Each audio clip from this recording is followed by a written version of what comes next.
Hepinize merhabalar dostlar, hoş geldiniz. Dün geceden beri kadroyu bekliyoruz ama TFF kadroyu yeni açıkladı dostlar. Hemen şöyle kalecilerle başlayalım bakalım. Dünya Kupası'na gidecek futbolcularımız kimler? Altay Bayındır, Mert Günok, Uğurcan Çakır, Abdülkerim Bardakçı, Çağlar Söyüncü, Eren Elmalı, Ferdi Kadıoğlu, Merit Demiral, Mert Müldür, Ozan Kabak, Samet Akaydın, Zeki Çelik, Hakan Çalhanoğlu, İsmail Yüksek, Kaan Ayhan, Orkun Kökçü ve Salih Özcan. Arda Güler, Barış Alper Yılmaz, Can Uzun, Deniz Gül, İrfan Can Kahveci, Kenan Yıldız, Kerem Aktürkoğlu, Oğuz Aydın ve Yunus Akgün Dünya Kupası'na gidecek as futbolcularımız dostlar. Dünya Kupası kadrosundan çıkarılan oyuncular kimler? Ersin Destanoğlu yok, Muhammed Şengezer, Ahmet Can Kaplan, Mustafa Eskellaç, Yusuf Akçiçek, Atakan Karazor, Demir Ege Tıknaz, Aral Şimşir ve Yusuf Sarı. Aral Şimşir'in olmaması beni biraz üzdü tabii ki de. Aral Şimşir'in milli takımdan eleyeceği çok fazla oyuncu var bence ama Aral Şimşir götürülmüyor. Evet, bu şekilde de fotoğrafladım arkadaşlar. Kendim de X'te paylaştım kadroyu. Aral Şimşir gelmiyor abi, götürülmüyor. Ama şöyle bir şey de var dostlar. Türkiye Futbol Federasyonu'ndan açıklama geliyor. A milli takım 26 kişilik nihai kadrosunda yer almayan Muhammed Şengezer, Aral Şimşir, Demir Ege Tıknaz, Dünya Kupası talimatlarının takımların ilk maçlarından önce kaleciler için kaleciler turnuva boyunca orada olacak. Sakatlık durumunda oyuncu değişikliğine izin vermesi nedeniyle hazırda beklemek üzere Amerika Birleşik Devletleri kafilesinde yer alacak. Kimler bu kafilede yer alıyor? Muhammed Şengezer, Aral Şimşir, Demir Ege Tıknaz arkadaşlar. İlk maçtan önce bir sakatlık olursa bu oyunculardan herhangi birisi kadroya dahil olabiliyor dostlar. Böyle de bir madde koyulmuş. Onlar da Amerika'ya gidecekler takımla beraber. Duruma göre ya alınacaklar ya da alınmayacaklar. Ama bu nasıl oluyor? İlk maçtan önce bir sakatlık vesaire olmazsa onlar da kafileden ayrılacaklar. A milli takım kadrosunda kulüplere göre oyuncu sayıları Fenerbahçe'den 6, Galatasaray 6, Beşiktaş 1, Kasımpaşa 1, Rizespor 1, Manchester United 1, Brighton 1, Real Madrid 1, Inter 1, Juventus 1, Roma 1, Dortmund 1, Frankfurt 1, Hoffenheim 1, Porto 1, El Ahly 1 arkadaşlar. 15 tane Süper Lig oyuncusu, 11 tane de yurt dışından futbolcumuz A milli takımımızla beraber Dünya Kupası'na gidiyor. Umarım oralarda başarılı olacağız arkadaşlar. Ben bu milli takıma çok güveniyorum. Ve yaza da şovla başladık. Dün hazırlık maçı vardı ve canlı yayında birlikte izledik bu maçı da. Ve Arda Güler'in oyuna girdikten sonraki oyun kalitesinin böyle bir 5-6 gömlek üste çıktığını da gördük dostlar. İnanılmaz bir çocuk. İrfan Can Kahveci attı, topuk pası vesaire. Taraftarı heyecanlandırması, ateşlemesi, rakibe bir korku salması falan o kadar belli oluyor ki böyle. Çok inanılmaz bir çocuk ya. Can Uzun arkadaşlar, parantez açmak istiyorum. Can Uzun, Kenan Yıldız ve Arda Güler'in böyle yan yana görmek inanılmaz bir şey olacak. Deniz Gül'ün de çok iyi bir pivot santrfor olduğunu düşünüyorum ben. Maç kadrosunda yer almayan futbolcularımız da bunlardı. Kerem Aktürkoğlu, Abdülkerim Bardakçı, Uğurcan Çakır, Ersin Destanoğlu, Ferdi Kadıoğlu ve Kenan Yıldız da tribünden maçı takip ettiler. Altay Bayındır açıklama yapıyor ve Montella'nın da açıklamaları falan da var. Onlara da bakacağız. Hedefimiz Dünya Kupası'nı almak. Hiç boşuna gülmeyin ya da arkadaşlar eleştirmeyin. Net abi, net. Çok iyi gidiyoruz. Tabii ki de böyle havalara da uçmamak gerekiyor ama neden almayalım arkadaşlar? Şu kadro inanılmaz değil mi sizce ya? İnanılmaz bir kadromuz var. Evet, Altay'a göre kupayı almak hedefimiz. Canımızı, varımızı, yoğumuzu sahaya koyacağız demiş. Bundan hiç şüphemiz yok. Kesinlikle öyle olacaksınız. Milli takım formasıyla ilk 11'deki ilk maçında golünü attı. Can Uzun artık bundan sonra milli takımın vazgeçilmez oyuncusudur. Ve Can Uzun'un Kuzey Makedonya karşısındaki performansı 1 gol, 1 asist, bir tane de direkten dönen top arkadaşlar. %86 pas isabet oranı. 6 kez 3. bölgeye pas. 7'de 4 ikili mücadele kazanıyor. 4 top kurtarma. 3 tane müdahalesi var. 2 tane rakip ceza sahasında topa dokunma var. Ve maçın oyuncusu seçiliyor. 1 gol, 1 asist. En çok ikili mücadele kazanan ikinci isim. En çok top kapan ikinci isim. En çok kilit pas atan isim Can Uzun arkadaşlar. Deniz Gül'e de inanılmaz bir orta yaptı. İnanılmaz bir asist yaptı. Tam Arda Güler pasıydı o.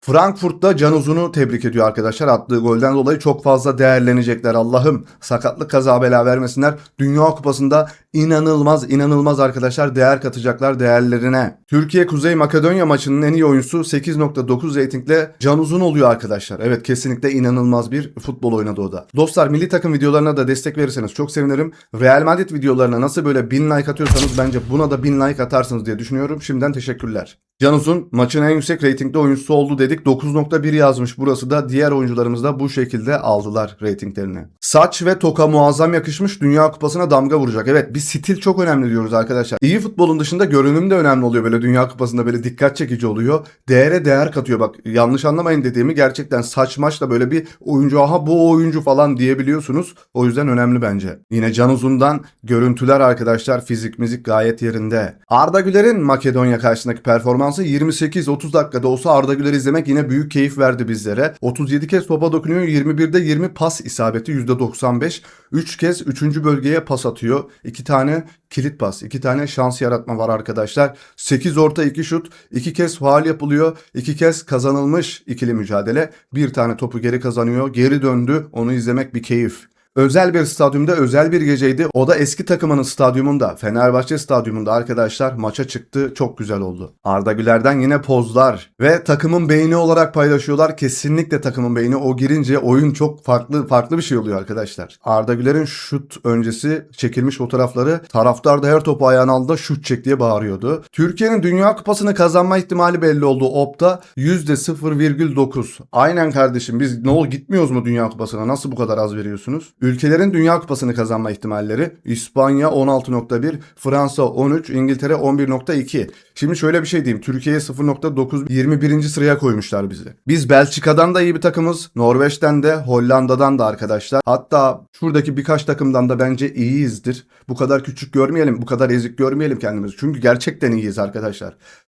Yani geçmiş sezonlardaki kadrolar olsa size hak vereceğim ama dünyanın çok önemli takımlarında forma giyen ve oraların önemli oyuncuları olan bir kadroyla gidiyoruz. Ve bu kadro gerçekten çok değerli. Bunun farkına varalım ilk önce. Ne yap, ne et, bize şundan izlet hoca bu yaz demiş ve bu şekilde de izleyeceğiz. Dünya Kupası'nda yer aldığımız D grubundaki en pahalı oyuncular, en değerli futbolcular: Arda Güler 90 milyon euro, Kenan Yıldız 75 milyon euro, Can Uzun 45 milyon euroyla ilk 3 sırada biz varız, Türkler var ve Pulisic'de 40 milyon euroyla en pahalı oyuncusu Amerika Birleşik Devletleri'nin. Vincenzo Montella milli takımda en çok maça çıkan 5. teknik direktör oldu. Fatih Terim 134 maça çıkmış. Devamı da böyle arkadaşlar. İnanılmaz bir sayı Fatih Terim'inki de. Birbirlerini işaret eden Spider-Man'ler arkadaşlar. Saçlarına bakıyorlar. Birbirlerini işaret eden Spider-Man'ler. Barış Alper Yılmaz da son vuruşlarını bu şekilde düzgün yaparsa bence etkili olabilir. Son vuruşları çok kötü biliyorsunuz. Teknik yönden de biraz zayıf ama vurduğu şut da temizdi. Ve başka bir parantez açılacak oyuncu Orkun Kökçü. O da inanılmaz oynadı. A milli takım formasıyla Orkun Kökçü son 4 maç 1 gol 2 asist 3 gol katkısı. O da parlıyor. O da çok önemli bizim için. Kenan yine bildiğimiz gibi Fenerbahçe stadyumundaki o tribünde oturuşa bakın arkadaşlar. Tam bir Türk oturuşu.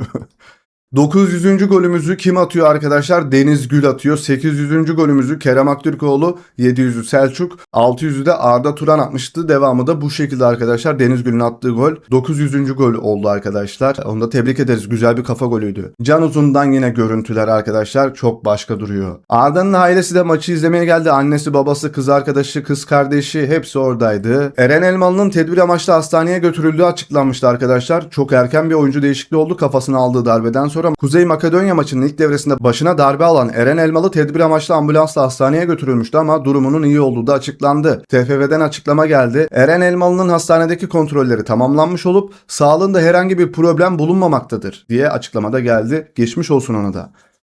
Montella'dan kadro açıklamasından sonraki söylemler arkadaşlar. Çok zor ve çok üzücü bir gündü. Son kadro teslimine karar verirken çok zorlandım diyor. Maç bitmeden kadrolarda son listeyi teslim etmiş olacağız. Herkes gelmeyi hak ediyor. O yüzden zor ve üzüntü yaşadığımız bir gündü. Son kararları verirken bu tarz konularda duygusallık yaşıyorum. Duygusallık yaşadığım belli çünkü Aral Şimşir'i götürmedin oraya. Duygusallık yapmışsın orada bence de. Futbolcu için de zor. Ben de futbolcuyken bu yollardan geçtim. Milli takım için en iyi kararı vermeye çalıştık. Elbette saygılı olmalıyız. Futbolcularımız da bu bilinçte. Ancak dediğim gibi son kadro teslimi yaparken zorlandık. Yorucu ve üzücü bir gündü dedi Montella. Dünya Kupası sonrası milli takımdan ayrılmak istiyor musunuz? Montella: kendim de söyledim. Yorum bile yapmak istemiyorum bu konuda. Bütün enerjim ve sevgim milli takım için. Menajerime de birisi ararsa bana getirme dedim. Bütün odak noktam burada demiş Montella. Montella'dan açıklamalar devam ediyor. Can Uzun, Aral Şimşir ve Deniz Gül'ün performanslarından memnunum. Zaten bu performansı verebileceklerini biliyorduk. Milli takıma entegre oluyorlar. Onlar için ayrı mutluyum. Ben sadece bugün değil geleceği de planlıyorum. Örnek vermek gerekirse Can Uzun'u 2. ligde oynamadığı dönemde de çağırıyordum. Kenan Yıldız Juventus'un 2. takımında oynarken de buradaydı. O yüzden gençleri de buraya dahil etmemiz çok değerli. 2. ligde oynadığı dönem diye sanırım burayı düzeltmek gerekiyor. Çünkü 2. ligdeyken herkes çağırmaz. Önemli bir nokta çünkü. Montella: Türk halkına mesajım, enerjimiz tavan. Biz herkesi gururlandırmak istiyoruz. Milletimizi mutlu etmek istiyoruz. Yüreğimizle sahada sahada olacağız. Elimizden gelenin en iyisini yapacağız. Bizler de sizlere buradan enerjilerimizi gönderiyoruz abi. Alın gelin o kupayı. Elif Elmas da eski takımının stadyumunda oynadı biliyorsunuz. Kadıköy'e gelmeyeli 7 sene oldu. İyi bir atmosfer vardı. Güzel bir maç oldu. Türkiye'nin tüm oyuncuları yüksek seviyede oynuyor. Onlar bizden bir tık değil 7-8 tık üstteyiz biz sizden. Türkiye'nin Dünya Kupası'nda çeyrek finale çıkacağını düşünüyorum. Ben de yarı diye düşünüyorum. İçimden geçen, kalbimden geçen yarı final ama neden final olmasın? Transferimle ilgili bir şey düşünmüyorum. İlk önce tatil yapmak istiyorum. Neler olacağına sonradan bakacağım. Türkiye'yi çok seviyorum. İleride İstanbul'da yaşamak istiyorum. Bir gün nasipse inşallah yeniden Türkiye'ye gelmeyi düşünüyorum demiş Elif Elmas. Orkun Kökçü, milletimizin bizi en iyi şekilde destekleyeceklerini biliyorum. Dünya Kupası'nda ülkemizi gururlandırmaya çalışacağız. Elimizden geleni yapacağız. Gidebildiğimiz yere kadar gideceğiz diyor. Can Uzun, milli takımda ilk kez ilk 11'de sahaya çıktım. İlk golümü attım. Çok mutluyum. İnşallah böyle devam edeceğiz. Dünya Kupası için çok heyecanlıyız. Bu heyecanı asla kaybetmeyin. İrfan Can Kahveci, grupta rakiplerimize benzeyen takımlarla oynuyoruz. Bizim için güzel bir sınav oldu. Güzel bir ortamımız var. Takımımız kaliteli oyunculara sahip. İnşallah bu birlik ve beraberliği sürdürüp güzel işler başarabileceğimize inanıyoruz. Halkımız bize güvensin diyor. Arda Güler, bu gece benim için özel bir gündü. Kadıköy'de evimde oynamayı çok özlemiştim. Bugün benim için duygusal bir gündü demiş. Bu açıklama nerede onu bilmiyorum ama görmedim bu açıklamayı. Resmi bir yer yazmıyor, bir kaynak yazmıyor. Yapmışsa da eski maziyi de anmış burada dostlar. Evet, milli takımla ilgili videomuz burada sona eriyor dostlar. Bu video hoşunuza gittiyse like attıktan sonra lütfen hype haklarınızın hepsini kullanmayı unutmayın. Akşam da transfer haberleri videosu yayınlayacağım arkadaşlar. Çünkü orayı da aksatmayalım. Transfer haberleri de akşam 6-7 gibi gelir. Çünkü bu konsepti de çok sevdiniz. Orası da devam edecek dostlar. Kanalımıza abone olduktan sonra bildirim zilini açarsanız çok seviniriz. Kendinize çok iyi bakın. Hoşça kalın. Bay bay.